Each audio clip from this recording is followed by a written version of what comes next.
તો ચૈતર વસાવાના લાફાકાંડ પર સાંસદ મનસુખભાઈ વસાવાનું પણ નિવેદન સામે આવ્યું છે। ધારાસભ્ય તરીકે આવો કોઈને લાફો મારવો યોગ્ય નથી। મૃતકના પરિવારજનને યોગ્ય વળતરની માંગ પણ મનસુખ વસાવાએ કરી છે। કોર્ટની શરતોને આધીન ડેડિયાપાડામાં પ્રવેશ મળ્યો છે અને આવું કૃત્ય કર્યું છે। ધારાસભ્ય તરીકે આ કૃત્ય યોગ્ય નથી તેવું સાંસદ મનસુખ વસાવાએ આ પ્રહારો ચૈતર વસાવાના લાફાકાંડ પર કર્યા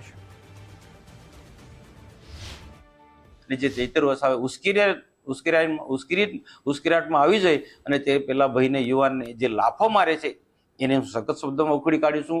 કદાચ પેલો યુવાન કોઈ પણ નિયમ વિરુદ્ધમાં જઈને બોલતો હશે અથવા તો એને જે પણ રીતના ચૈતરને ન ગમે એ રીતના એ ભાષા બોલ્યો હોય તો ધારાસભ્ય તરીકે એની સાથે શાંતિથી વાત કરવું જોઈએ, પણ લાફો ના મારવો જોઈએ। ને લાફો માર્યા પછી પણ એની સાથે બધાએ ભેગા મળીને એ વિડીયો હું મેળવી રહ્યો છું, એ બધા લોકોએ ભેગા મળીને કેટલાક વિસ્તારના આમ આદમી પાર્ટીના લોકોએ બધા ભેગા મળી અને એ યુવાનને સખત માર માર્યો છે એવું મારી પાસે માહિતી છે। તો આ પ્રકારનું જે કૃત્ય કરે છે એ બિલકુલ યોગ્ય નથી।